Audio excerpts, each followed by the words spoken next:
It's time to form the Dustcrete into our sauna. A quick history of Dustcrete: about 5 years ago, I built this little cottage and developed this technique using sawdust from our local mill, very similar to how you would build a hempcrete house. There's an older video on my channel describing this process that you're welcome to look at. I'll throw a little card up here, and you can link to that if you want to. Also, there are a couple of frequently asked question videos where I answer a lot of the common questions that come up in the comments, so be sure to check those out if you want to learn more about this material and process. But I'm very happy with it. It makes a lot of sense as far as economical building that is thermally efficient and easy for anybody at any level of experience to attempt for themselves. So let's get into it. So in the mixing of Dustcrete, you want to add your sawdust and your binders first. So sawdust, lime, and Portland, and get those all mixed together. PPE in the form of dust mask is absolutely critical in this stage because it's throwing a lot of caustic dust into the air. And then once you've mixed all the dry ingredients, add all of your water at once. So go ahead and fill your bucket and 3/4 of water and then dump one bucket in right after the other. That seems to be the best way to be easiest on the mixer and get the proper mix of this material for your application. Now these plaster mixers with the horizontal access and the moving panels and the static mixing bin are the absolute best tool for mixing this product. You cannot do this in a cement mixer. The paddles inside of the rotating drum will just get clogged with Dustcrete instantaneously on your first batch, and you'll spend more time chipping it out of there than you do making the batch. So for smaller projects and for this entire house, I used a wheelbarrow, as you can see in that first Dustcrete video, but this machine definitely makes all the difference. We learned a lot about using it in the process and improved our technique, and I'll get into a little bit of that later on. But the downside with these plaster mixers is that new they cost about $10,000. Now, Stefano was able to find this one on Facebook Marketplace for less than $1,000, I believe. And so he bought it, and we used it for this project, and then he sold it to a neighbor for what he paid for it. And that's one way to get around the high cost of this machine that you would use very occasionally. Some places have them for rent, but not in our area. So buying a used one and reselling it is another way to go with these. My plan with this pour was to do the 3 walls surrounding the sauna in the back all at the same time, so that we wouldn't have any cold joints at the corners and just go all the way up to the ceiling. We didn't get quite that far because of technical difficulties, but it starts off pretty easy, just shoveling in our material into this form. I ripped down a sheet of OSB into 16-inch strips, and so that gave me the 3 strips I needed for this back section. And we just fill those, tamp them down, fill them again, tamp them, and when it's all full and tamped, we can move these on up.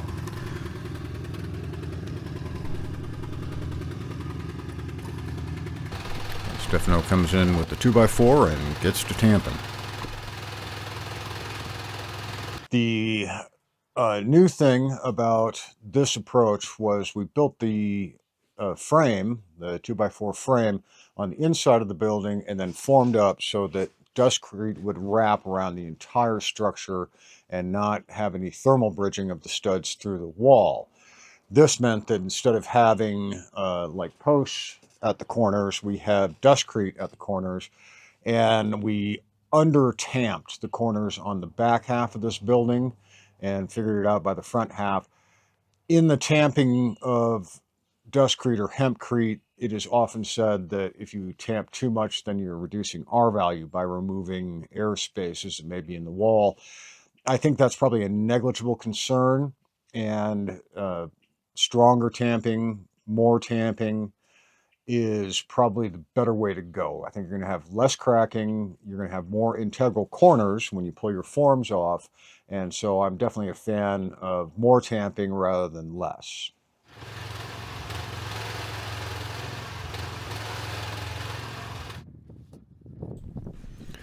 So we got the first level all full of Dustcrete and tamped, and then it was time to raise it up. So when you're pulling these 6-inch Timberlock screws out of this form, it's very important to pull the form straight away from the wall without it letting it move up or down, because that will knock out Dustcrete. But as soon as you've tamped it, it will stay in place as long as that static form is still on the back side. Don't pull both forms the first day, but as you're slip forming here, you can move this up, and you're overlapping the Dustcrete below, so you don't need to have the spacers on those screws below. The Dustcrete itself will be the spacer, but you do still need to add those 1.5-inch PEX spacers above on the top row screws. So there we have all three up, and don't forget to put in your vents. So that was a 4-inch section of PVC pipe. One vent there, and then one underneath the blocking for this bench here. The one thing we found with this plaster mixer is that you definitely want to have the motor uphill of the mixing bin. You can see where the material pours out of this mixer is furthest away from the motor. So if you can orient that so it's downhill, then all of your material will tend to fall to that end instead of falling to the other end, building up and binding the mixing paddles. We also found that rather than try to dump each batch into a wheelbarrow, a better solution was to lay a sheet of OSB directly underneath the mixing bin, and then we could dump the material on the uphill side, and then people loading buckets to take to people who are packing the wall could shovel from the downhill side. So they're always, rotating through the material, and that way you can just keep continuously mixing, and then they load out as fast as they can. So just rinse and repeat. Keep filling your forms and raising them up.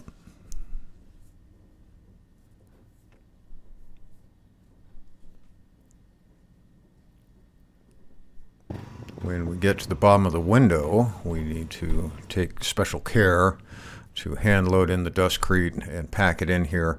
There are two approaches with these top sections of walls.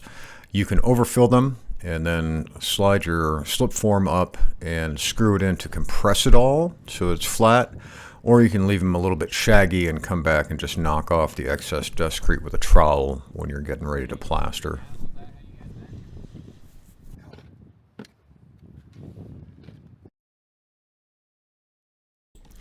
Technical difficulties and insufficient help made us unable to finish these 3 walls on day 1. But on day 2, Steph's neighbor Rob came over, and he was a great help.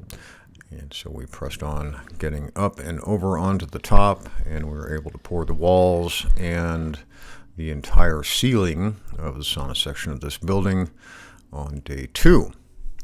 Things are a little slower when everything is ladder work, but we had our systems in place and our new star drive tip for our screws, so we were able to get through this in pretty short order.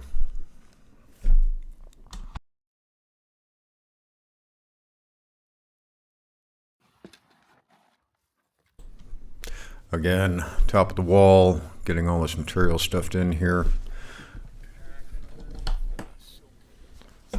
On this one, we just left the forms down enough to be able to access this, and then we raised them up as far as we could when we were doing our round over to get onto the ceiling. And here's Rob using a 2x4 as a tamping tool, which works pretty good. Definitely want to make sure that these voids are completely filled before we obscure them with the form, and we can't get underneath there to pack them. With that all done, we start dumping it on the top.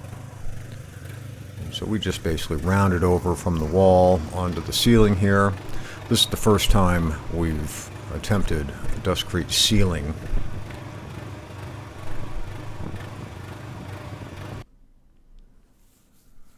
this view from above, you can see how we've got our setup at the mixer, and I'm shoveling out material from down below.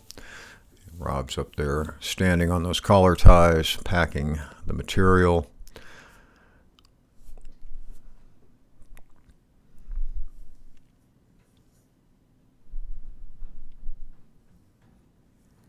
If you watch the framing video, the one previous to this, you'll see that we added cleats, 3/4 by 3/4 strips of wood to the bottom of the horizontal collar ties, and they basically act to hold the dustcrete once it's set up in the ceiling and prevent it from dropping out. The nice thing about having dustcrete in the ceiling is that it not only gives you that complete thermal envelope around the outside of the building and the conditioned space within, but you also now have something that you can plaster on the inside if you wanted to. So you could have a plastered ceiling inside of the building. And if you wanted to add more insulation, if you had a bunch of wool or something like that, you could certainly throw it on top of the dustcrete in this attic space and increase your R value even more. All right. The first set of forms are ready to come off from our roof.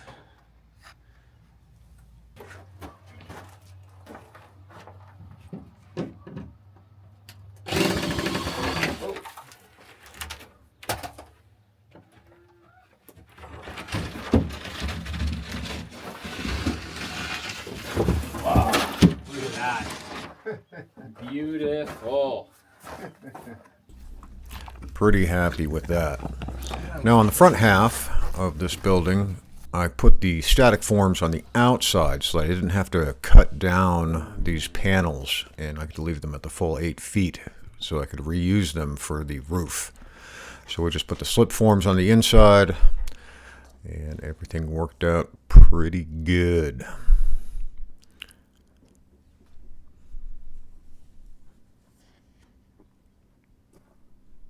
This space has an amazing, quiet, stable feel with all this dustcrete, good sound insulation.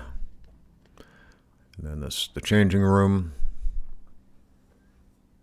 You can see we had much better luck with the corners in the front than we did in the back, but we'll clean all that up in post.